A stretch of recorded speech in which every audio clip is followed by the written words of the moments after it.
Shalom à toutes, shalom à tous. Et j'ai envie de souhaiter Choref Bari, comme on dit en hébreu, un bon hiver. Alors, à Jérusalem, on commence à le ressentir. Au Canada, on a des petites photos. Le fond que vous voyez derrière, c'est en Suisse. Ça y est, il neige beaucoup. En France aussi, on voit les gens avec les verres de thé, d'autres qui sont déjà prêts à écouter le cours du Rav Uziel avec les stylos. On est très content, Rav Uziel, de se retrouver chaque semaine grâce à Midreshet Yehuda Manitou. Et on va continuer. On est toujours sur le thème du christianisme. Ça fait déjà 2-3 cours. Et plus précisément, on continue le cours précédent puisqu'on continue dans les écrits de Manitou, la place du christianisme dans l'économie religieuse d'Israël. Merci beaucoup, Rav Uziel, pour Midreshet Yehuda Manitou. Eh bien, Erev Tov, effectivement, on va continuer un petit peu aujourd'hui. On va passer à un deuxième thème que Manitou aborde dans le texte qu'on avait vu. Alors, je vais vous remontrer un peu le texte, bien qu'aujourd'hui, on ne va pas tellement se servir du texte, puisque ce qui va véritablement être important, c'est la façon dont Manitou va parler de ce qu'il appelle le Saint-Esprit. Voilà, je vais remettre le texte juste quelques minutes. Et dans ce texte, donc de 1993, si je ne m'abuse, eh bien, j'espère que vous le voyez suffisamment clairement. Voilà, je l'ai un peu agrandi. Manitou nous dit la chose suivante, il faut faire attention au langage, c'est-à-dire, comme on l'avait déjà expliqué par le passé, pour Manitou, le problème du dialogue avec la chrétienté, avec le monde du christianisme, c'est au départ un problème de langage. On sait quelle est l'importance du langage aux yeux de Manitou, notamment quand on va parler plus tard de ce qu'il va appeler l'importance de la parole. Pourquoi l'homme est-il défini par sa parole et pas par sa pensée? Mais ce qui est important ici, nous dit Manitou, c'est qu'on utilise des termes qui ont une origine commune, mais qui ont pris, à cause du schisme qu'il y avait entre le christianisme et la Torah d'Israël, ont pris un sens complètement nouveau. On avait vu la dernière fois la différence entre ce qu'on appelle, nous, Dieu le Fils de Dieu par rapport à ce que les chrétiens appellent Dieu le Fils, c'est-à-dire que les chrétiens identifient Dieu et le Fils, alors que nous parlons du Fils de Dieu, c'est-à-dire de l'homme qui correspond à la volonté divine, l'homme qui correspond à la mission divine, l'homme qui correspond à ce que Dieu attend de voir l'humanité devenir. Par contre, nous dit Manitou, il existe encore un autre terme très courant. C'est ce qu'on appelle, nous, Ruach HaKodesh, l'esprit de sainteté, qui, dans la théologie chrétienne, est devenu le Saint-Esprit. Et nous dit Manitou, ça change radicalement de fonction et d'objet. J'ai rajouté entre parenthèses, ce n'est pas dans le texte de Manitou, mais c'est une expression, enfin un aphorisme que Manitou répétait souvent dans beaucoup de ses cours. Et je l'ai cité je crois qu'il c'était dans un cours de 1996, enfin je sais que c'est en 1996, il me semble au sujet de la paracha Trouma Tetzavé. Manitou disait, le Ruach HaKodesh, l'esprit de sainteté et le Saint-Esprit, ça n'a rien à voir, disait Manitou. Pourquoi? Parce que l'esprit de sainteté, le Ruach HaKodesh, ça fait des livres. Avec le Ruach HaKodesh, l'homme qui a Ruach HaKodesh écrit des chidushim, écrit des interprétations de la Torah, des commentaires de la Torah avec le Ruach HaKodesh. Par contre, le Saint-Esprit, lui, il fait des enfants, puisque c'est Jésus qui est né de la relation, on va dire, entre le Saint-Esprit et Marie, la mère. Et comme il dit, c'est très différent comme monde religieux. Mais il n'en dit pas plus. Alors on va essayer aujourd'hui de comprendre pourquoi, quand nous parlons de Ruach HaKodesh, de l'esprit de sainteté, vous remarquerez que Manitou ne dit pas Ruach Kadosh, un esprit saint, mais il dit l'esprit de sainteté, l'esprit qui est en relation avec la sainteté, Ruach HaKodesh. Et donc, il va nous expliquer, à partir d'autres textes, je vais vous expliquer donc maintenant quelle est la différence avec le Saint-Esprit. Alors, évidemment, on va devoir faire un petit rappel pour tous ceux qui sont au courant en général, ou peut-être même qui ne sont pas trop au courant, c'est qu'est-ce que c'est que le Saint-Esprit. D'abord, on va essayer un petit peu de de voir ce que les chrétiens pensent de ce que c'est que le Saint-Esprit. Alors, pour comprendre ce que c'est que le Saint-Esprit, c'est d'ailleurs un peu compliqué parce que dans le christianisme, dans la théologie chrétienne, ça a pas mal évolué. C'est-à-dire que les théologues chrétiens, dans les différents conciles, ont apporté des différentes réponses à ce que c'était que le Saint-Esprit, et ça n'a pas été accepté tout de suite non plus. C'est-à-dire que même dans la théologie chrétienne, on n'a pas tout de suite admis, on va dire, le Saint-Esprit comme une des personnes à l'intérieur de la Trinité. Et donc, ce que je vais faire maintenant, c'est vraiment présenter ça de manière extrêmement succincte, vraiment extrêmement succincte, parce que, bon, ce n'est pas exactement mon propos d'expliciter tout ce que pense la théologie chrétienne, mais c'est plutôt de donner une manière de voir ou de percevoir ce que c'est et pourquoi véritablement c'est complètement différent de la Ruach HaKodesh dont on parle. C'est donc que quand en hébreu, et c'est ça, c'est un problème de traduction, quand nous, en ivrite, on traduit le Saint-Esprit, on traduit Ruach HaKodesh, mais ce n'est pas du tout pareil, c'est ce que veut dire Manitou. Ça n'a aucun rapport. Ça ne va pas être pareil du tout. Nous, on ne devrait pas traduire Ruach HaKodesh, on devrait traduire à Ruach HaKadosh, Lo HaKodesh, Ruach HaKadosh, Ruach HaKdosha, parce que dans le Saint-Esprit, le mot saint, Kadosh, se rapporte à l'esprit. C'est l'esprit qui, par nature, est saint, ou bien par spécificité, il est saint. Par contre, quand nous on dit Ruach HaKodesh, on dirait plutôt l'esprit de sainteté, c'est-à-dire l'esprit qui provient d'un état de sainteté, mais pas un esprit qui est saint. Vous remarquez tout de suite qu'on rentre encore dans les mêmes catégories que celles du Dieu le Fils et Fils de Dieu. Dieu le Fils, c'est identification entre Dieu et le Fils. Saint-Esprit, c'est identification entre sainteté et esprit. Alors que Ruach HaKodesh, c'est l'esprit qui provient de la sainteté, grâce à la sainteté. Mais il n'est pas, lui, l'esprit Kadosh, saint. Il provient de là. Alors, qu'est-ce que c'est que le Saint-Esprit chez les chrétiens? Alors, évidemment, on pourra tout de suite me reprocher que je ne dis pas tout ce qui est dit là-bas et que c'est beaucoup plus compliqué que ça en est. Bon, on est d'accord. Mais il faut bien donner une définition pour qu'on puisse commencer à en parler. Alors, dans un premier temps, on pourrait dire que quand on parle de l'esprit, on parle par exemple de l'esprit de quelqu'un qui permet de donner force et autorité à un sentiment. Par exemple, cet homme est dans un esprit de jalousie. Quand on parle de l'esprit de jalousie, on parle donc de la manière dont cet homme vit cette jalousie, et donc elle lui donne une certaine force et autorité à cette jalousie. L'esprit de jalousie, ça veut dire être dans une manière d'être dans lequel mon esprit est définitivement pris à l'intérieur de cet affect, de ce sentiment qui s'appelle la jalousie.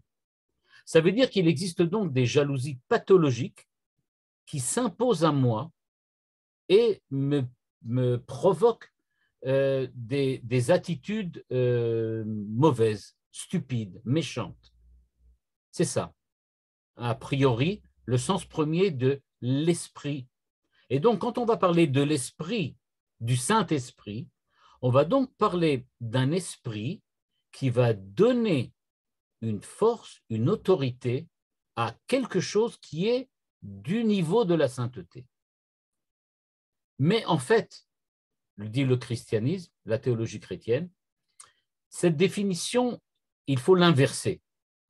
C'est-à-dire, au lieu de dire que c'est l'esprit qui donne quelque chose de la sainteté, dans la théologie chrétienne, on va parler de l'Esprit Saint, c'est-à-dire d'une force qui va s'exercer au service du bien. Une dynamique de sainteté. Mais une dynamique de sainteté qui vient de Jésus lui-même, de Dieu lui-même. C'est-à-dire que pour les chrétiens, Jésus, qui est le Père, le Fils et donc le Saint-Esprit en même temps, puisque c'est les trois figures de la Trinité, les trois personnes de la Trinité. Donc Jésus, d'une certaine manière, va souffler son esprit sur ses disciples. Et il va donner autorité à leurs paroles, à leur esprit, à leurs sentiments. Et donc, de ce point de vue-là, l'Esprit Saint, le Saint-Esprit, c'est ce qui va faire le rapport, la relation entre l'homme et Jésus, d'une certaine manière, et Dieu, le Père ou le Fils. Dans la Trinité, le Saint-Esprit, c'est aussi celui qui fait la relation entre le Père et le Fils. Le Père et le Fils ont un point commun, un terrain commun.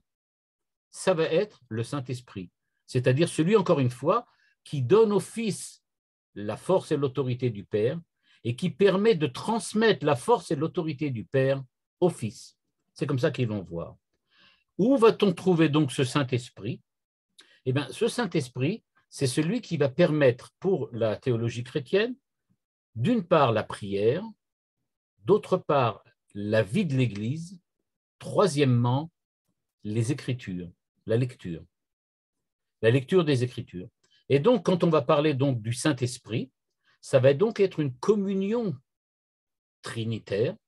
C'est lui qui va faire la communion trinitaire, qui va permettre de nous mettre en contact au niveau des chrétiens. Donc, les chrétiens pensent que ça nous met en contact avec Dieu, le Père. Comment?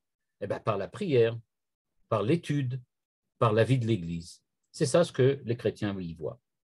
Donc, si on se contente donc de regarder cela, le Saint-Esprit, c'est à la fois une figure de la Trinité qui fait la liaison entre le Père et l'Esprit, et le Père et le Fils, et donne on va dire, l'autorité et la force et la puissance au Fils, et inversement, c'est grâce à ce Saint-Esprit que le Fils peut exprimer au niveau des hommes la pensée du Père. Voilà en gros ce que c'est le Saint-Esprit. Et pourquoi c'est-il vraiment différent du Ruach HaKodesh? C'est ce que va nous expliquer Manitou. Alors voilà dans ce que pense Manitou. Manitou nous dit d'abord il faut bien faire prendre en compte. Chez les chrétiens, il n'y a pas que du mauvais à 100%. Parce qu'il faut bien remarquer que d'une certaine manière, le christianisme, c'est une Chazara Bitshuva de Rome. Rome, on parle ici de l'Empire romain. Pour Manitou, on avait expliqué déjà que les empires, les 4 empires qui essayent de prendre la place d'Israël dans le processus historique de l'évolution messianique, eh bien, les 4 empires se finissent par l'Empire de Rome. L'Empire de Rome était païen. À partir du moment où, à partir de Constantin, on commence à découvrir que Rome païenne devient Rome chrétienne, ça veut dire qu'il y a quelque chose d'énorme qui s'est produit, à savoir qu'on est passé du paganisme au christianisme, qui est une forme de monothéisme. N'oublions pas que c'est quand même une forme de monothéisme, parce que c'est vrai qu'ils ont la Trinité, ils ont des figures qui sont des figures trinitaires, c'est-à-dire 3 figures à l'intérieur d'une unité, mais ils veulent, en tout cas, même si pour nous, juifs, c'est extrêmement compliqué à comprendre, et pour les musulmans autant, de savoir comment on parle de 3 en 1 et de 1 en 3. C'est très compliqué pour nous, on ne connaît pas cette notion-là, mais il n'empêche que par rapport à la Rome païenne, c'est une évolution, ce qui est nécessairement positive.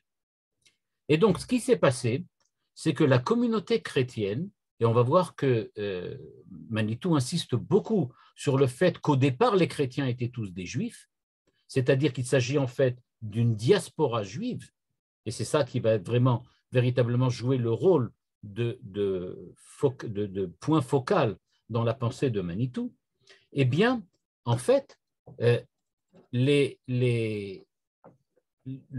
Constantin, on peut dire comme ça, a réussi à transformer la communauté juive chrétienne, d'une certaine manière, Et celle-ci a véritablement abdiqué devant l'Empire romain, mais elle l'a en même temps christianisé. C'est-à-dire en fait qu'il s'est produit à l'intérieur du christianisme quelque chose d'extrêmement important. Le monde chrétien est devenu de monde théologique, religieux, un monde politique impérial.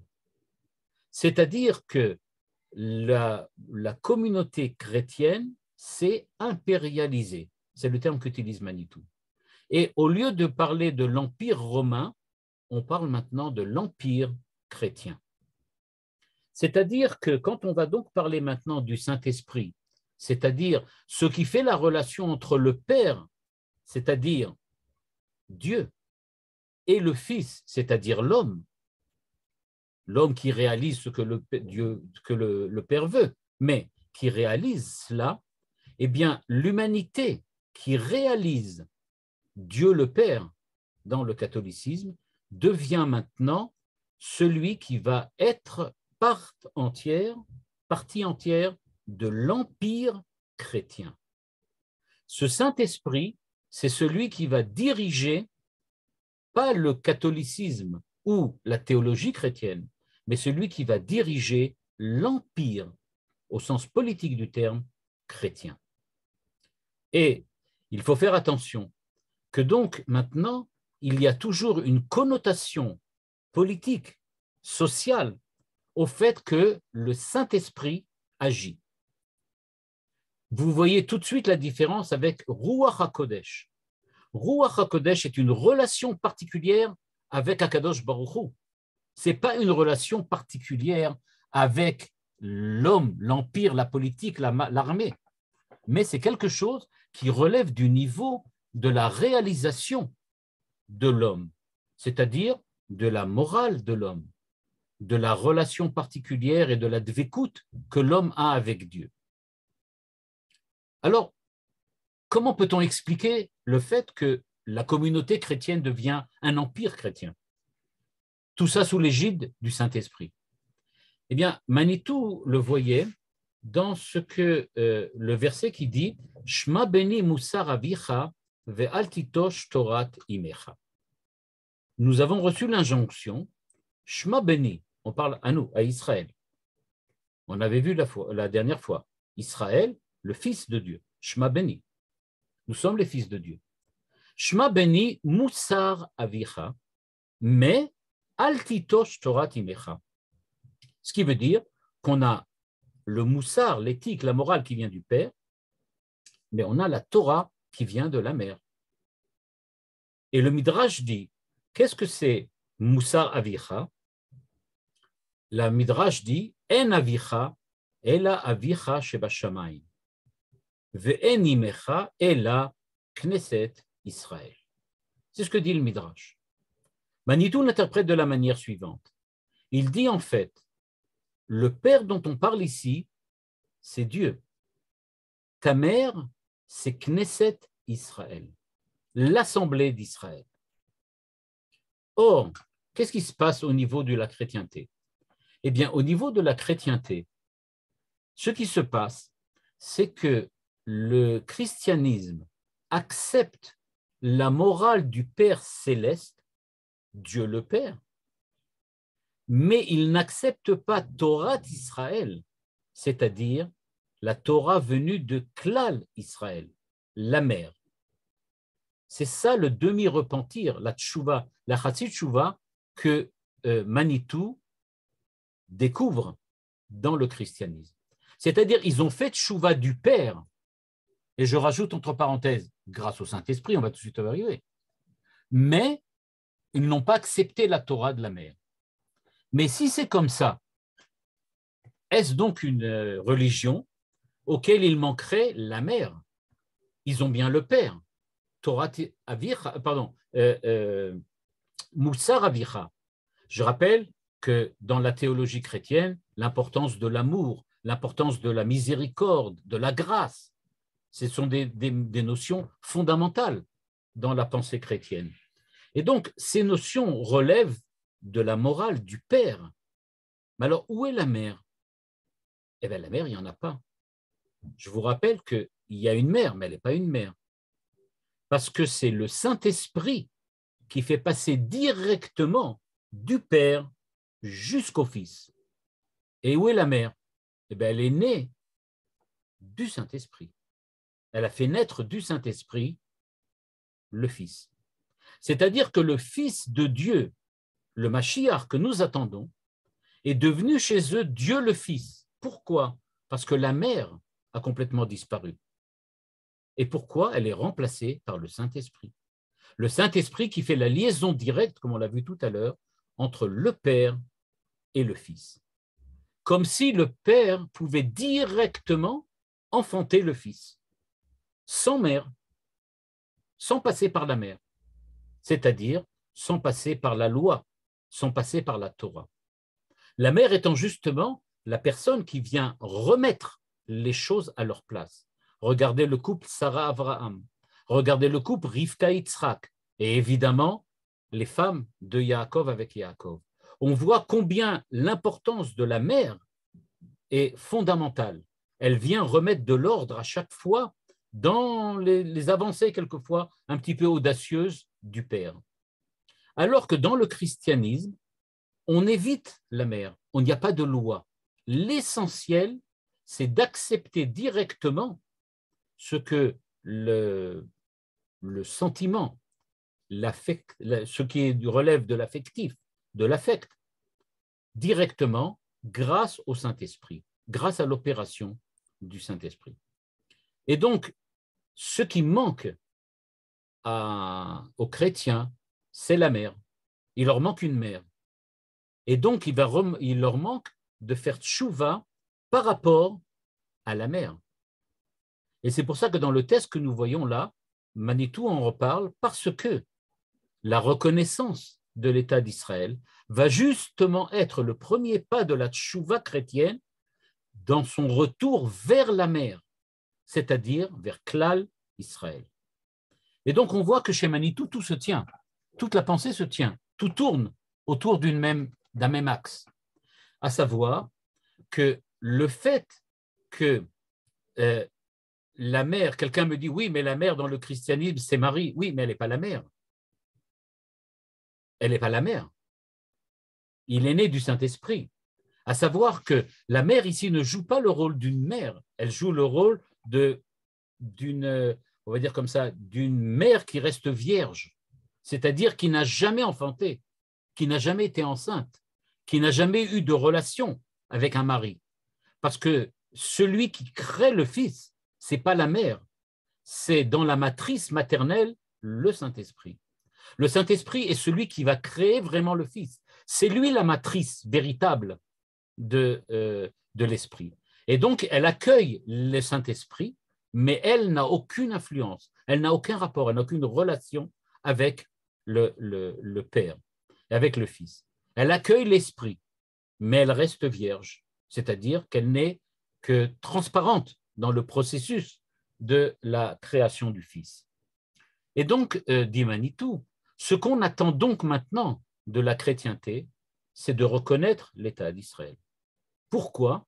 Parce que le premier pas que ferait la chrétienté dans la reconnaissance de l'État d'Israël, c'est précisément de dire « nous acceptons, sauf qu'il y a aussi une mère, et pas seulement un père ». Et donc, le rôle du Saint-Esprit pourrait redevenir le rôle de l'Esprit Saint, Ruach HaKodesh, celui qui vient parce que l'homme, avec son Ruach, est lié au Kodesh, à la Torah. Et donc, ce qu'on demande, dirait Manitou, au christianisme, c'est d'accepter la Torah, c'est-à-dire la Torah de Klal Israël, donnée par Moshe qui représente le Klal Israël. C'est ça ce qu'on attend. Et c'est ça le premier pas de la reconnaissance d'État d'Israël. D'après Manitou, pourquoi, en fin de compte, le Vatican ne reconnaît pas Israël? Eh bien, bon, techniquement, il y a une raison. C'est qu'ils n'acceptent, ils disent, enfin, c'est ce qu'ils disent, que le Vatican ne reconnaît que des pays dont les frontières sont reconnues. Or, comme Israël n'a pas de frontières reconnues, donc il ne peut pas reconnaître Israël. C'est ce qu'on disait en 1993, avant la reconnaissance de l'État d'Israël. Deuxièmement, et ça c'est un vrai problème, c'est ce qui se passe jusqu'à aujourd'hui, à savoir que dans le cadre de la politique, je parle maintenant de la vraie politique, et là on parle de l'Empire chrétien, de la politique du Vatican, il y a un petit problème. En Terre Sainte, encore une fois, Terre Sainte, ce n'est pas vraiment le terme que nous on utilise. Mais bon, on va parler. Donc, Terre Sainte, qu'est-ce que c'est? Eh bien, il y a des biens fonciers qui appartiennent à l'Église. Regardez, on parle maintenant en termes économiques, sociaux, politiques. Il y a des biens fonciers. Et donc, il y a une terre dans laquelle il y a les biens de l'Église et il y a des Arabes. Okay. Quelqu'un demande sur quel texte est le cours. C'est le texte de 1993 qui s'intitule « Dis-moi qui je suis », quelque chose comme ça. Quand est-ce que tu me diras qui je suis? Je crois que c'est ça, c'est le texte. Et donc, quand on en est là, donc, ça c'est la deuxième chose. Et donc, il faut donc résoudre ces deux problèmes-là. Troisièmement, maintenant, il y a reconnaître Israël, évidemment, ça va poser des problèmes théologiques. On a déjà vu les problèmes dont on parle. Et troisièmement, il faudrait reconnaître, évidemment, la façon dont le Vatican peut reconnaître Israël. On est toujours en 93. C'est-à-dire, comment le Vatican, comment le christianisme va pouvoir accepter le judaïsme comme religion? La Torah, on a vu, c'est un rapport avec la mer. Deuxièmement, comment accepter l'existence du peuple juif comme histoire, mais aussi comme mémoire? Et enfin, comment admettre l'État d'Israël comme nation? Ce sont les trois grandes questions qui se trouvent devant le Vatican. Et donc, ce n'est pas des questions simples. Ce n'est pas des questions simples. Mais on voit déjà que le Saint-Esprit et l'Esprit Saint, ça ne fonctionne pas exactement de la même manière. On voit bien que le Saint-Esprit est quelque chose qui va gêner donc, la manière dont peuvent percevoir les chrétiens d'Israël. L'Israël. Et donc, si maintenant on parle de reconnaître l'État d'Israël, c'est-à-dire reconnaître la mer, en fait, il faut bien se rendre compte qu'il y a maintenant compétition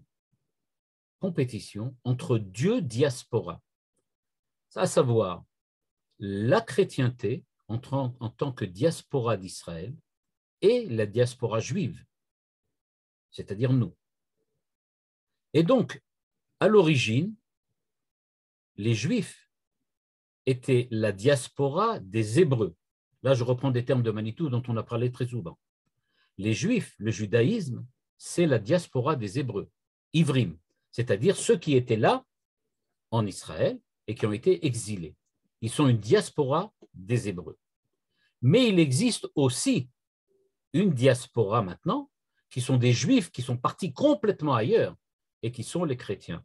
Parce que eux ont laissé tomber complètement la Torah, ont laissé tomber complètement Knesset Israël, et ils n'ont pris qu'un petit aspect qui s'appelle la morale, et cette morale, ils ont essayé de l'imposer par la force, l'empire chrétien. Et donc, quand on parle maintenant de la Torah, il va falloir qu'on reparle et qu'on essaye de retrouver un nouveau dialogue avec le christianisme, parce que chez eux, il y a une très très grande différence entre ce que nous parlons et ce que eux disent. Pourquoi? Parce que comme on l'a vu maintenant, eh bien, la Torah chez Béal Pé et la Torah chez Birtav sont présents chez nous en permanence et nous permettent en permanence de parler de ce que la Torah dit, c'est de parler de ce que Dieu dit et d'utiliser un langage qui est un langage commun. Mais quand on va voir les chrétiens, Chez eux, les choses sont différentes. Il y a quelque chose de différent, et cette différence-là, on va devoir effectivement les vivre de manière différente parce que, précisément, elles sont différentes. Et donc, maintenant que nous voyons, d'après Manitou, le rapport et la relation entre Torah, Knesset Israël, Klal Israël, la mer, et d'autre côté, on voit le christianisme avec le Père, relié directement au Fils sans la mère, par l'intermédiaire du Saint-Esprit, c'est-à-dire par l'intermédiaire de ce qui permet de faire des enfants sans avoir de mère, on comprend tout de suite que le Ruach HaKodesh chez nous, ça n'a aucun rapport avec le Saint-Esprit.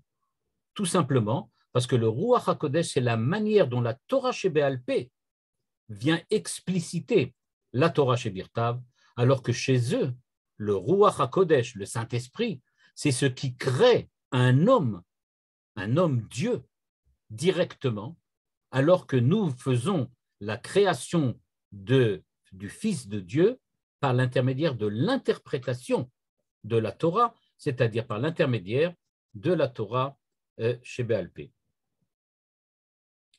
Quelqu'un demande, est-ce qu'il y a un rapport entre la morale chrétienne et la Torah, puisqu'en fait elle est indépendante? Il y a un rapport, mais ce n'est pas la même chose. C'est évidemment pas la même chose. Ça ne peut pas être la même chose, tout simplement parce que ça ne provient pas de la même source. Retournons au texte maintenant de Manitou. Et voilà ce que Manitou demande. Nous sommes ici à la ligne 12. Cela signifierait-il, dit Manitou, qu'une hébraïsation des catégories spirituelles du christianisme en épurant la foi chrétienne la rendrait plus proche de ses sources? Réponse de Manitou, d'aucuns le pensent, et pourtant rien n'est moins certain. C'est-à-dire que Manitou, en fait, ici, nous dit, est-ce qu'il est possible de purifier la manière de voir ou la manière de s'exprimer chrétienne? Eh bien, nous dit Manitou, ce n'est pas évident. On ne peut pas réhébraïser, parce que ça voudrait dire en fait que j'essaye de prendre le Saint-Esprit pour en faire du Ruach HaKodesh. Dit Manitou, ce n'est pas évident que ça soit possible. On ne voit pas très bien comment on va pouvoir faire une chose pareille. Le temps des chrétiens, ligne 14, en effet, ne fait pas suite au temps des Judéens, c'est-à-dire des Juifs, à l'époque où Rome occupait la Judée et la Samarie. Et donc, nous dit-il, les Juifs ne font pas suite aux Juifs, les chrétiens ne sont pas la suite, on va dire comme ça, les héritiers du judaïsme. Ils ont fait quelque chose de complètement différent. Ils ont créé une autre foi, FOI. Et donc, cette foi, cette émouna qu'ils ont créée, elle est complètement différente de ce que nous appelons la émouna. Et donc, clairement, on ne peut pas passer de l'une à l'autre d'une manière aussi simple. Alors, comment peut-on quand même voir la filiation? Donc, tout à l'heure, la question qui a été posée, c'était est-ce qu'il y a un rapport dans la morale?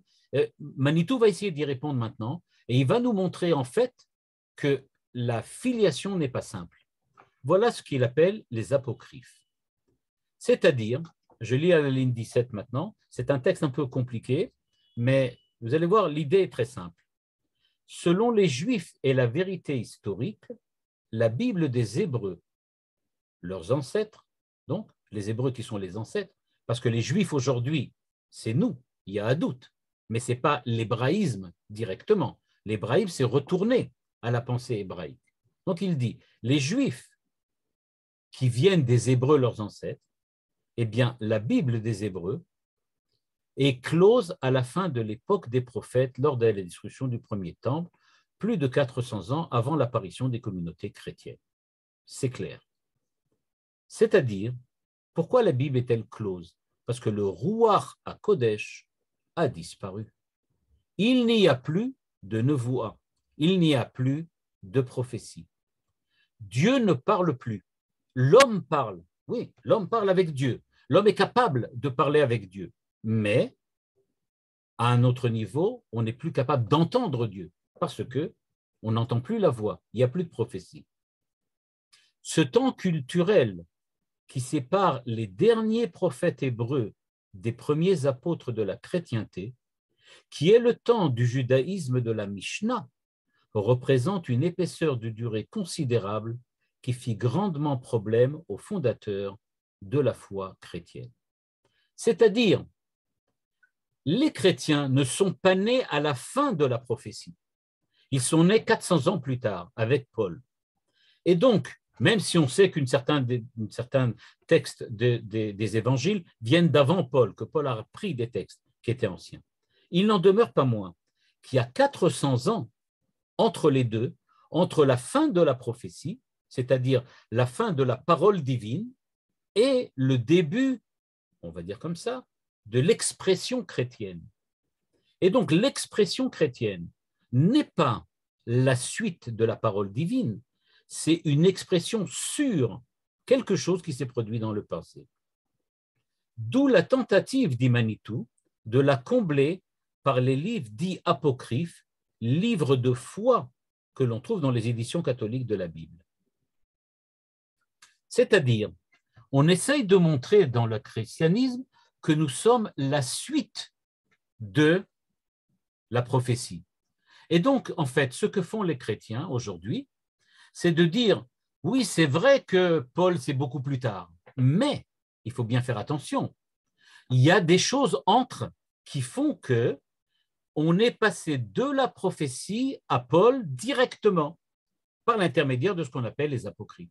En gros, nous sommes, nous aussi, disent les chrétiens, des enfants de la prophétie juive.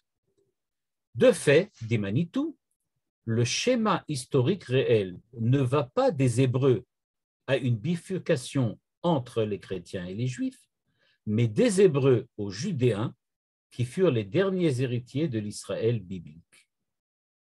C'est-à-dire, en fait, il y a les Hébreux, il y a ensuite les Juifs qui proviennent des Hébreux, et donc, dit-il, il n'y a pas directement bifurcation, les Hébreux qui deviennent soit juifs, soit chrétiens. Il y a en fait, et c'est ça le chidouche très intéressant de Manitou, les chrétiens ne sont pas la suite des Hébreux, ils sont la suite des Juifs, des premiers Juifs, ce qu'on appelle ici les Judéens. Et donc, il faut bien voir que le christianisme, c'est une scission à l'intérieur du judaïsme, mais pas à l'intérieur de l'hébraïsme.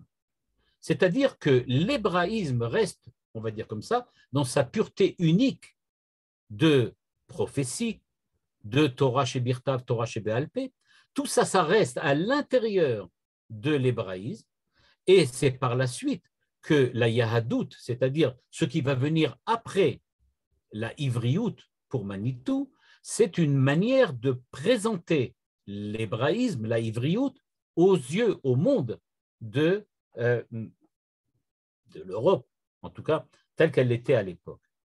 D'ailleurs, dit Manitou, quand on va donc regarder ce qui se passe, les chrétiens sont venus des Judéens, pas des Hébreux. Ils suivent les Judéens, qui sont l'origine des Juifs. Après de la destruction de Jérusalem par Rome, dit Manitou, deux ensembles finiront par se réclamer dans la rivalité qui s'achève peut-être de nos jours du nom d'Israël. Maintenant, je pense que vous le comprenez. Les chrétiens ne disent pas « nous sommes des Hébreux ». Les chrétiens disent « nous sommes Israël ». Qu'est-ce que ça veut dire? Nous sommes en concurrence avec les Juifs qui se disent Israël, c'est-à-dire qui se disent représenter les Hébreux de la Bible. Nous sommes d'autres Israël. Nous sommes en concurrence avec Israël. D'une part, le monde de la diaspora juive qui est resté fidèle à l'identité hébraïque à travers les épreuves et les stratégies de l'exil, etc. D'autre part, la diaspora chrétienne qui adopte l'identité des nations, elle est devenue un empire chrétien et devient l'Église un empire d'intention universelle avec pour métropole Rome.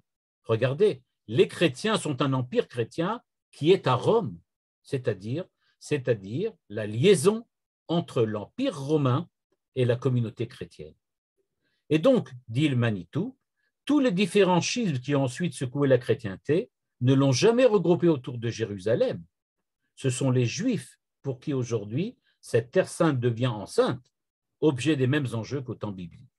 C'est-à-dire, en fait, dit Manitou, il faut bien comprendre que la rivalité, si rivalité il y a peut-être, entre le judaïsme et le christianisme n'est pas du tout dans la représentation de l'hébreu, c'est-à-dire de l'ivriout, de l'Eretz Israël, du Klal Israël. Comme on l'a vu tout à l'heure, il n'y a pas de mère pour le christianisme. Tout vient directement du Père.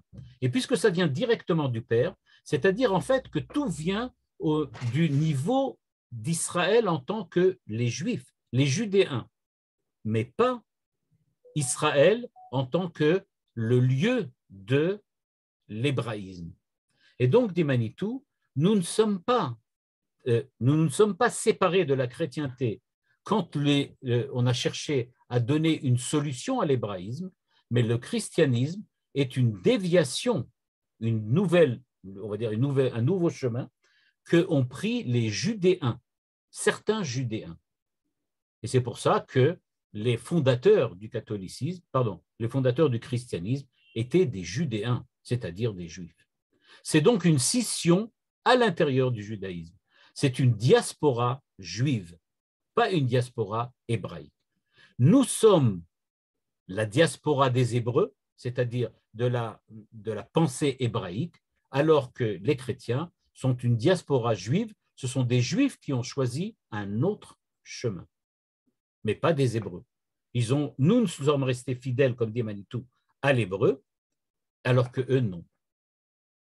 Fini Manitou son paragraphe. Quelle forme prendra dans l'avenir la relation de ces deux ensembles? Réponse de Manitou, seul précisément l'avenir le dira. Pourtant, on pressent déjà en chrétienté, et on le dit, que les Juifs n'ont jamais cessé d'être Israël hébraïque. Il est grand temps par conséquent d'établir un statut de légitimité pour le monde chrétien, statut qui reconstruirait une relation de dignité réciproque. C'est-à-dire, nous dit-il, à partir du moment où la chrétienté, le monde chrétien, va accepter la légitimité d'Israël, des Juifs en tant qu'Israël, à ce moment-là, on va pouvoir maintenant comprendre ce que le monde chrétien lui-même veut dire. Et donc, regardez bien ce qui se passe. Dans ce texte, dont le titre est, je remets le titre en maintenant, « Et maintenant, qui dis-tu que je suis ?» Manitou s'adresse au chrétien et lui dit, « Est-ce que tu reconnais en moi Israël, c'est-à-dire juif, les juifs d'ici, l'Israël biblique, c'est-à-dire l'Israël hébraïque, c'est-à-dire Knesset Israël, c'est-à-dire la mère. C'est-à-dire, en gros, nous disons aux chrétiens, est-ce que tu reconnais que ta mère véritable, c'est nous, pas le Saint-Esprit et la mère, mais nous sommes ta mère véritable, d'une certaine manière. Et donc, dit Manitou, à partir du moment où toi, tu pourras me dire qui je suis, c'est-à-dire que tu admettras qui je suis, à ce moment-là, on pourra effectivement dire et parler entre nous, parce qu'à ce moment-là, on pourra te dire qui tu es. Mais ça va devoir venir de ta part. Et donc, il dit, je relis cette phrase, « Il est grand temps par conséquent d'établir un statut de légitimité pour le monde chrétien, c'est-à-dire lui retrouver une place à l'intérieur de l'économie religieuse d'Israël, parce qu'on ne peut pas dire que les 2000 ans d'histoire avec le fait qu'il y ait eu une moitié de tchouva, en fin de compte, dans le monde, dans l'Empire romain, parce que l'Empire romain, qui est devenu un empire chrétien, a donc fait déjà un premier pas de tchouva, il a déjà pris le père d'Israël. Maintenant, dit Manitou, il faudrait qu'ils reconnaissent que leur mère, c'est d'une certaine façon Klal Israël, c'est-à-dire les Juifs qui représentent Israël aujourd'hui, qui sont restés fidèles à cette identité qui est l'identité hébraïque. Et donc, grâce à cela, il y a effectivement un statut de légitimité pour le monde chrétien en tant que chrétien. Manitou n'a pas du tout l'intention de dire, de refuser aux chrétiens le droit d'exister. Mais, dit-il, il faut faire attention. Le monde chrétien va devoir admettre la maternité d'Israël. C'est ça qu'il va devoir admettre. Et alors, où va-t-on déboucher? Ah, c'est ça la question. C'est-à-dire que jusqu'à présent, on a parlé de point de vue théorique. C'est-à-dire du point de vue théorique, on comprend effectivement où on doit arriver. Un monsieur demande, la prophétie s'est-elle arrêtée à la destruction du premier ou du deuxième, à la destruction du second temple? Et donc, dit Manitou, il va falloir passer par des pardons réciproques. Pardon, évidemment, c'est un jeu de mots de Manitou, entre pardon, pardonner, et pardon, donner. C'est-à-dire, grâce à des dons réciproques, on va pouvoir arriver peut-être à parler. Alors, dit-il, il est certes très aisé de faire l'inventaire des dons que la chrétienté a reçus des Juifs. Ben oui. Les récentes et successives déclarations vaticanes et épiscopales se plaisent à les énumérer comme si on avait risqué de les avoir ignorés, dit-il, avec beaucoup d'humour. On sait très bien ce que les évangiles, et entre autres, ont pris de la Bible. De nos jours, cependant, s'y ajoute un patrimoine considérable de sources, commentaires, enseignements que l'intelligentsia juive, notamment en France, Saint-Génie, avec remarquable générosité, a prodigué aux communautés chrétiennes. C'est-à-dire, dit-il, on est en train aussi, il parle à l'époque donc d'un certain nombre d'intellectuels français, qui se plaisent à montrer combien, en fait, la Torah, le judaïsme, est présent dans les textes, on va dire comme ça, et dans la pensée et dans la théologie chrétienne. Et il pose la question très, très gênante. Se prépare-t-on à passer un relais? Alors, ça veut dire que eux vont-ils être notre suite ou nous? Serons-nous la leur?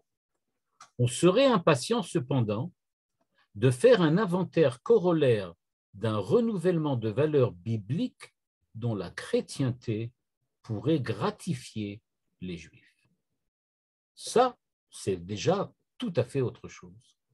C'est-à-dire, nous dit Manitou, on aimerait bien savoir qu'est-ce qu'on peut prendre la place des chrétiens dans l'économie religieuse. Qu'est-ce qu'on pourrait prendre du christianisme? C'est-à-dire, regardez bien, il dit inventaire corollaire d'un renouvellement de valeurs bibliques. Il ne dit pas prendre des choses chrétiennes et les incorporer au judaïsme. Ce n'est pas du tout ce que Manitou veut dire. Il voudrait dire que peut-être y a-t-il dans la chrétienté quelque chose qui pourrait apporter un renouvellement des valeurs bibliques, c'est-à-dire un renouvellement dans le sens de retrouver des aspects oubliés de certaines valeurs de la Torah, Torah Shebirtav, qu'on avait oubliées, certaines insistances peut-être sur certains points, sur certains aspects, sur certaines facettes de ce qu'il y avait dans la Torah, et qu'on avait plus ou moins qu'il s'était dissimulé, ou bien qu'on avait un petit peu laissé tomber, et que grâce aux chrétiens, on pourrait les récupérer. Manitou va très très loin ici. Il nous dit peut-être y a-t-il quelque chose. Et il jette quelques idées. Peut-être, dit-il, une redécouverte des stratégies, regardez bien, des stratégies d'une vertu de vérité, enfin conciliée à la vérité morale de l'unité des valeurs. On en avait parlé la dernière fois. C'est-à-dire, on ne veut pas accepter la charité pour la charité comme dans le monde chrétien. On accepte la charité, le chesed, parce qu'elle est conciliée avec la vérité morale de l'unité des valeurs. C'est parce qu'il y a Achdut Amidot, dit Manitou, qu'on est prêt à accepter Midat HaChesed, parce que Midat HaChesed et Midat HaDin sont tous les deux liés. C'est pour cela qu'on accepte Midat HaChesed. On ne l'accepte pas en tant que tel, mais on pourrait redécouvrir des stratégies, c'est-à-dire une certaine manière de réaliser Midat HaChesed que les chrétiens, que le christianisme a mis en exergue, et que reprendre ces stratégies pour nous aider à replacer le Midat HaChesed à l'intérieur des Achdut HaMidot, c'est-à-dire de l'unité des valeurs. Et donc, on comprend bien, il ne s'agit pas de dire que les chrétiens vont nous donner le chesed, pas du tout. Ils vont nous donner une certaine manière de présenter le chesed, qui était leur manière propre, et c'est cette manière de présenter le chesed qu'on va pouvoir utiliser pour montrer l'importance du chesed à l'intérieur de l'unité des midot, pas en tant que tel. Eux, ils utilisent, je vais donner un exemple qui n'en est pas un, mais ils utilisent Midat HaChesed et ils font de la propagande autour de la Midat HaChesed. On serait prêt à accepter leur propagande, leur manière de présenter, leur manière de faire la publicité pour Midat HaChesed, parce que nous aussi, on a Midat HaChesed, mais on l'a à l'intérieur de l'unité des valeurs. Mais la propagande qu'ils faisaient était vraiment efficace. C'est cette efficacité de la présentation du Chesed qu'on pourrait peut-être leur prendre, dit Manitou.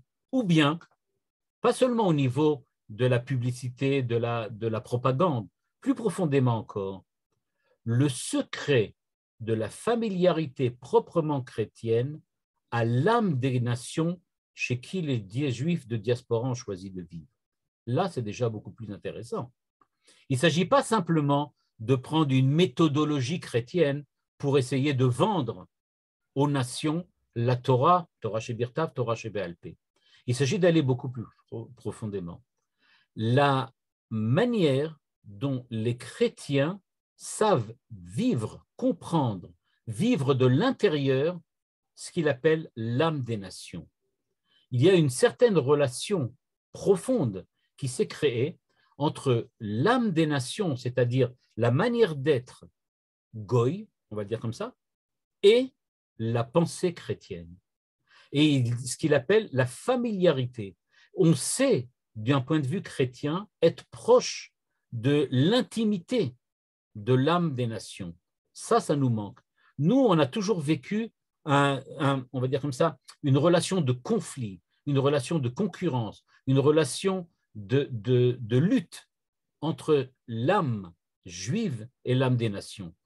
Effectivement, dit Manitou, l'âme chrétienne pourrait nous permettre d'avoir cette familiarité qui nous manque, c'est-à-dire de pouvoir parler, de pouvoir exprimer la Torah d'une façon qui soit perceptible, acceptable par les nations dans leur intimité, on va dire comme ça, humaine. Manitou de terminer, cela ouvrirait-il le temps d'un nouvel humanisme judéo-chrétien, à tout le moins culturel? Humanisme, entre guillemets, judéo-chrétien. C'est-à-dire une manière d'être homme, pas l'humanisme tel qu'on le connaît, c'est-à-dire celui qui met l'homme au centre et qui dit que c'est lui qui doit fixer les valeurs. Les valeurs ne sont pas fixées par l'homme. Donc ce n'est pas l'humanisme au sens philosophique tel qu'on l'entend d'habitude. Mais il s'agit d'un autre humanisme, une manière d'être homme qui serait judéo-chrétienne, c'est-à-dire un juif qui aurait aussi perdu cette, on va dire comme ça, cette tendance à être en porte-à-faux avec l'humanité et les nations, mais un juif qui serait capable d'être en harmonie avec l'esprit des nations, avec l'âme des nations, et c'est ce qu'on appellerait être l'homme judéo-chrétien. Quoi qu'il en soit, dit Manitou, la restauration de l'Israël hébreu sur la terre des Hébreux oblige, regardez bien, juifs et chrétiens à se réidentifier. Nous-mêmes, nous allons devoir aussi changer. Nous ne pouvons plus rester juifs. Il va falloir redevenir des Hébreux. C'est-à-dire qu'il va falloir revenir à une pensée qui soit une pensée du Père et de la Mère, de Akadosh Baruch Hu et de Knesset Israël, Avicha Sheba Shamayim, Veklal Israël. C'est-à-dire qu'on ne peut pas rester que des juifs, c'est-à-dire fermés uniquement dans une espèce d'orthopraxie. On doit véritablement déboucher sur une autre manière d'être, s'identifier, c'est-à-dire reprendre l'identité hébraïque, l'identité de l'hébreu. Et les chrétiens aussi vont devoir changer. Et donc termine Manitou. Et maintenant, qui dis-tu que je suis? C'est-à-dire, c'est une phrase qui s'adresse à la fois à Israël, aux Juifs, et à la fois aux chrétiens. Tu vas devoir comprendre qui est l'autre et en même temps te recomprendre toi aussi qui tu es. Et donc, dans ce texte, qui a été écrit en 1993, Manitou donc ouvre une très grande porte, à mon avis, sur le monde chrétien, en disant nous n'allons pas intégrer les chrétiens, nous n'allons pas les convertir, nous n'allons pas non plus nous convertir, on ne va pas non plus s'intégrer parmi eux, mais on va devoir créer un nouvel humanisme, une nouvelle manière d'être homme, judéo-chrétienne, qui soit, on va dire comme ça, commune aux juifs et aux chrétiens, mais sans perdre l'identité juive du tout. Il ne s'agit pas de perdre l'identité juive ou de l'édulcorer, mais il s'agit au contraire de retrouver dans l'identité juive en tant que juive cet humanisme qui est aussi commun avec les chrétiens. C'est ça ce qu'on va rechercher. Et donc Manitou est tout à fait conscient qu'un juif, un hébreu, va rester un hébreu, mais il va pouvoir trouver un terrain de discussion, un terrain de langage qui soit commun avec le monde chrétien, et c'est ça qu'il va rechercher. Dans un prochain texte qu'on va voir la prochaine fois, on va voir, pour terminer sur cette idée, sur ce thème de la chrétienté, comment Manitou, en fait, va déboucher sur une ouverture vers le monde chrétien, qui tourne toujours autour de cette idée de l'humanisme, mais qui permet de donner peut-être quelque chose qui va être une création identitaire à la fois d'Israël et de la chrétienté. Voilà. Donc, si vous avez des remarques ou des questions pour le moment. Alors, il y a déjà une question, il y a beaucoup de réactions sur le chat. Ravouziel, une question déjà qui est là-bas, je crois que c'est M. Cohen. Au niveau de la prophétie, c'est un thème que vous avez un petit peu abordé. Est-ce que c'est à la fin du premier temple ou à la fin du second temple qu'on dit qu'il n'y a plus de prophétie en Israël? La prophétie s'est arrêtée à la fin du second temple parce qu'on voit qu'il y a eu encore des prophètes du temps du second temple, comme Zecharia, Malachi, etc. Donc il y avait encore de la prophétie, mais tout s'est arrêté à peu près à la période du second temple. Super, merci. Vous pouvez maintenant ouvrir vos micros. Il y a également des réactions que Laura Bouziel est en train de lire. Voilà, j'ai une question à vous poser, Ravouziel. Oui, Commençons la couleur de la robe dans la représentation de la Vierge Marie dans l'iconographie, peinture et l'image, et le bleu. Oui, ok. Peut-on déterminer à qui dans le monde chrétien s'adressait Manitou en 96 par ses propos et quelle a été la proteste d'époque? En 96? Non, c'est en 93 là. En 96, qui disait non, là il parlait sur le christianisme en général. Il ne s'adressait pas à quelqu'un de particulier. Parce que quand il disait ça faire des enfants, c'est parce que justement, c'est ce que j'essayais d'expliquer, c'est que le passage entre le Père et le Fils se fait directement par le Saint-Esprit. Donc le Saint-Esprit fait des enfants. C'est lui qui fait Jésus.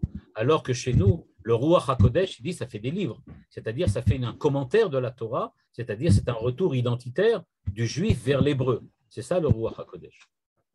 J'ai deux questions, Ravouziel, s'il vous plaît. Et la première, c'est d'où vient cette histoire concernant la traduction de la Vierge Marie étant Betula, jeune femme pouvant enfanter déjà. Et la deuxième question, c'est est-ce que cet humanisme judéo-chrétien n'est pas en quelque sorte un petit peu un terrain glissant vers une certaine forme d'assimilation? C'est exactement ce que j'ai voulu dire, ne pas dire. C'est-à-dire que j'ai bien insisté que c'est pas du tout une assimilation chez Manitou. Au contraire. Non, je dis, est-ce que ça peut ne pas être un terrain glissant? Oui.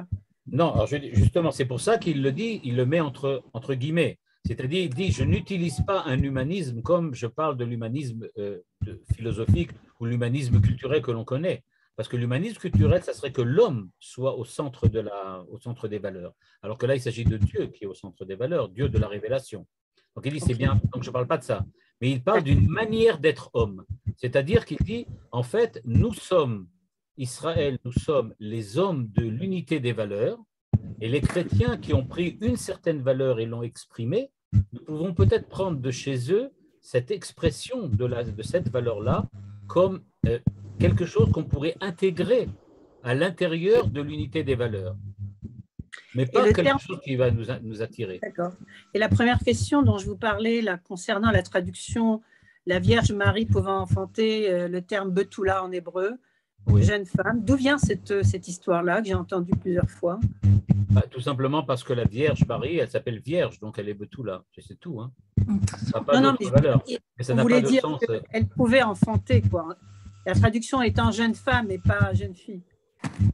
Ah, non, c'est jeune fille plutôt. Parce que si elle n'a jamais enfanté, alors. Donc en fait, ça a été une erreur de la part des traducteurs. Ouais.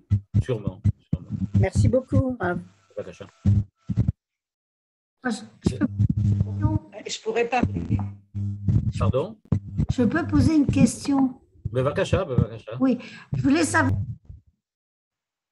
Ah, on ne vous entend plus, ça s'est coupé. Je pourrais poser une question. Ça va? Maintenant, vous ça m'entendez? Va. Oui, maintenant, oui. Oui.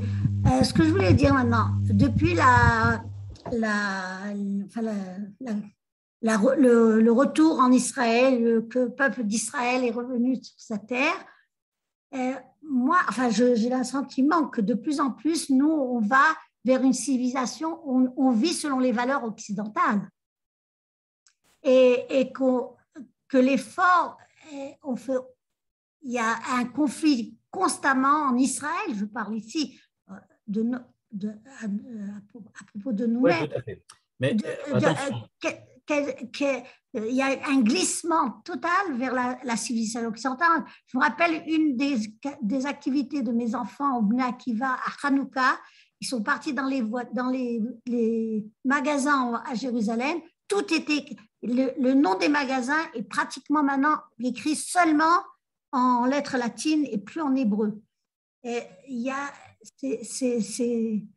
donc, ça va je peux vous rappeler que sur le mont Carmel à Haïfa, ce n'est même pas écrit en lettres latines, c'est écrit en lettres cyrilliques, parce que c'est écrit en russe. Il n'y a pas un seul magasin écrit en hébreu, ni en anglais d'ailleurs, c'est écrit en russe. Mais le problème, il n'est pas là. Le problème ici, c'est que là, vous parlez d'un problème différent que Manitou aborde dans les guillemets de humanisme. C'est-à-dire qu'il met des guillemets sur le mot humanisme parce qu'il ne veut pas utiliser le mot humanisme tel qu'on l'utilise à un moment. Ça, c'est peut-être qu'on pourrait parler avec le monde postmoderne, le monde occidental d'aujourd'hui, etc. Ça, c'est un rapport avec l'humanisme dont on va parler dans un prochain cours. Mais dans le rapport avec le christianisme, ce que Manitou semble dire en tout cas, c'est qu'il y a quelque chose il y a déjà un pas qui a été fait grâce au christianisme, et donc ce n'est pas fondamentalement négatif. Il y a quelque chose à récupérer. Peut-être il en serait-il de même quand on le verra avec l'humanisme et avec le monde postmoderne. Il y a peut-être aussi quelque chose à récupérer. Je ne crois pas que le chesed au point de vue théorique, ça existe. Au point de vue chesed, je ne vois pas combien de chesed il y a eu avec toute leur cruauté, leur Manitou en est tout à fait conscient. Il le dit clairement. Qu'est-ce qu'on veut récupérer de chesed là-dedans? Je veux pas vous dévoiler ce qu'on va voir la prochaine fois, mais la prochaine fois, nous allons voir quelque chose qui va nous surprendre beaucoup. C'est qu'est-ce que Manitou pense de nous. Ah oui, d'accord. Ça va être intéressant. Ouais, Ravouziel, j'ai posé une question sur le chat. Oui, je n'ai pas répondu. Non, la dernière, j'ai pas. C'était quoi la dernière? Je n'ai peut-être pas vu. Attention. Elle doit revenir à la Torah qui est la mère, c'est ce que vous avez dit au début, non? La solution ne consiste pas pour les chrétiens de revenir à la Torah mère, comme on le voit de nombreux chrétiens qui veulent revenir aux lois bibliques. Attention, là, je vois pas très bien où c'est écrit. C'est la dernière question. Oui, voilà. La solution ne consiste-t-elle pas aux chrétiens de revenir à la Torah mère, comme on le voit dans nombreux chrétiens qui veulent devenir aux lois bibliques? Revenir. Ça ferait partie. J'avais pensé le faire, ça. J'avais pensé le faire, mais je ne sais pas si vous aurez la patience de tenir encore. Parce que, bon, le christianisme, d'accord, ça va, mais on est juif. Il faut quand même qu'on parle un peu de Torah aussi. Alors, j'aurais voulu, si c'était possible, peut-être, si vous êtes d'accord, qu'on voie comment les chrétiens répondraient aux critiques de Manitou et qu'est-ce qu'ils répondraient, pas seulement aux critiques, mais aussi aux propositions de Manitou. Et eux ne sont pas vraiment d'accord avec ça. Pour eux, la réponse, elle est beaucoup plus complexe que ça. Non, mais ils disent qu'ils veulent revenir à certaines pratiques du judaïsme, comme le Shabbat, etc. Certains chrétiens peut-être, mais pas tous. Et en tout cas, pas les protestants. Mais ce qui est clair aussi, c'est que dans le monde chrétien aujourd'hui, il y aurait une tendance à voir la chrétienté dans son rapport avec le judaïsme comme ce que Rosenzweig fait dans l'Étoile de la Rédemption. Est-ce que je pourrais Je ne veux pas rappeler en dire quelque plus chose? parce que ce serait trop long à expliquer.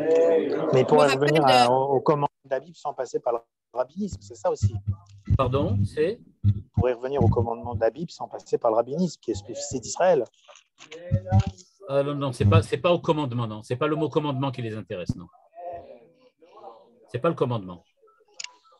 Je voulais rappeler que Manitou avait souvent dit, et le Rav Zuckerman, Lava Shalom, aussi, que finalement, tous les évangiles, c'était l'histoire de leur Jésus, c'était Israël, et que finalement, c'était mythifier l'histoire d'Israël. Oui, tout à fait. On en avait parlé la dernière fois. Tout à fait. On avait parlé la dernière fois. On avait dit effectivement que Jésus, en fait, c'est Israël.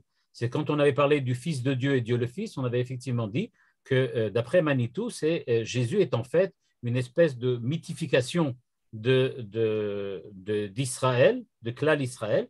Et c'est pour cela, effectivement, qu'ils ont pris les valeurs d'Israël, toutes les valeurs d'Israël, et qu'ils l'ont mis en une seule homme, alors que c'est ça justement le but du mythe. Enfin, c'est ça le mythe. Hein. C'est ramasser et rassembler un certain nombre de qualités et de les mettre d'une manière mythique à l'intérieur d'une personne qui n'a pas existé, alors que nous, c'est le contraire, on apprend de Moshe Rabbeinu comment se comporter nous. C'est-à-dire, ce n'est pas qu'on a mis en Moshe des valeurs, mais on apprend les valeurs de Moshe. C'est pour ça qu'il disait que finalement, Israël avait toujours une matrice vierge, il renaissait toujours d'une matrice vierge. Exactement, exactement. C'est pour ça qu'eux, ils ont utilisé ça, effectivement. Ouais. Ça fait juste. Il semble que Manitou sont en train de trouver une solution, un compromis pour un vivre ensemble convenable. Quand il parle d'humanisme, quand il parle de choses comme ça veut dire qu'on va arrêter les massacres et les pogroms des Juifs par les chrétiens. Mais fondamentalement, sur ce qui est la question que je leur poserai, c'est maintenant qui tu es toi, si tu reconnais que moi je suis, si toutefois tu le reconnais. C'est-à-dire qu'il dit très clairement, c'est aux chrétiens de faire le premier pas, c'est-à-dire c'est à eux de reconnaître Israël. Et il le dit d'ailleurs, que la reconnaissance de l'État d'Israël sera déjà le premier pas. C'est déjà de reconnaître qu'il n'y a plus la théorie, ce qu'on appelle la théologie de substitution, c'est-à-dire que l'Église ne vient pas à la place d'Israël, mais c'est les Juifs qui sont Israël. Et c'est ce que j'aurais voulu montrer, si j'ai le temps, de montrer comment alors on peut dire que les Juifs continuent d'être Israël, mais que la diaspora chrétienne continue d'exister en tant que diaspora chrétienne. Ça, c'est intéressant en tant que tel. Oui, j'ai hâte d'entendre parce qu'en fin de compte, si c'est nous, c'est leur négation. Maintenant, dis-moi qui tu es toi. C'est ce qu'on va voir. C'est ce qu'on va voir, pas la prochaine fois peut-être, mais dans la fois d'après. C'est ce qu'on verra alors à ce moment-là quelle sera la réponse. Et c'est une réponse qui n'est pas inintéressante et qui rappelle beaucoup ce que disait Rosenzweig. Merci. Annette. Annette, tu voulais poser une question. Ouvre ton micro, Annette, on ne t'entend pas. Robert, après, juste après. Annette, à toi. Est-ce que ce ne serait pas intéressant de revenir pourquoi y a-t-il eu les premiers chrétiens? Qu'est-ce qui s'est passé dans la tête des Juifs à ce moment-là pour devenir chrétiens? Ça, c'est une période qui doit être étudiée. Ma fille, par hasard, s'occupe de ça. Pourquoi ils ont changé dans cette branche-là? Il me semble que dans un de ses cours, mais ce n'est pas dans un texte que j'ai vu écrit, mais je vais vérifier, mais il me semble que dans un de ses cours, Manitou parle d'un certain désespoir. Le désespoir de voir la possibilité d'une rédemption, la possibilité de la Géoula. c'est-à-dire de comprendre, d'arriver au point dans lequel on dit il n'y a plus aucune chance, la mission d'Israël qui devait amener le monde à s'améliorer est définitivement ratée. Et à partir de ce moment-là, il n'y a plus aucun autre espoir que Dieu lui-même fasse le travail. Et donc, il va falloir que Dieu se matérialise en homme et que ce soit lui qui fasse l'œuvre, l'ouvrage de la rédemption tout seul, sans les hommes. Et il suffira aux hommes de s'adapter, d'accepter ce que Dieu fait sans plus, sans avoir à faire un effort personnel. Merci. Robert. Oui. On finit, Robert. Je voulais demander, est-ce que Jésus lui-même, est-ce qu'il s'est proclamé fils de Dieu? Est-ce que Jésus s'est proclamé fils de Dieu dans les évangiles? Je ne vois pas. Il est décrit comme le fils de Dieu. D'accord, mais lui, il n'a jamais dit. Rarement, il me semble dans les évangiles que très rarement c'est Jésus qui.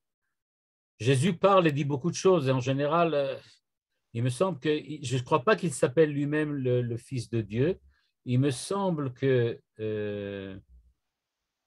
Ah oui, là, mais je confonds. Je veux dire quelque chose qui n'a pas de rapport direct. Je sais que l'expression peuple de Dieu ne s'applique jamais à l'Église dans les évangiles, mais seulement à Israël. Mais le Fils de Dieu.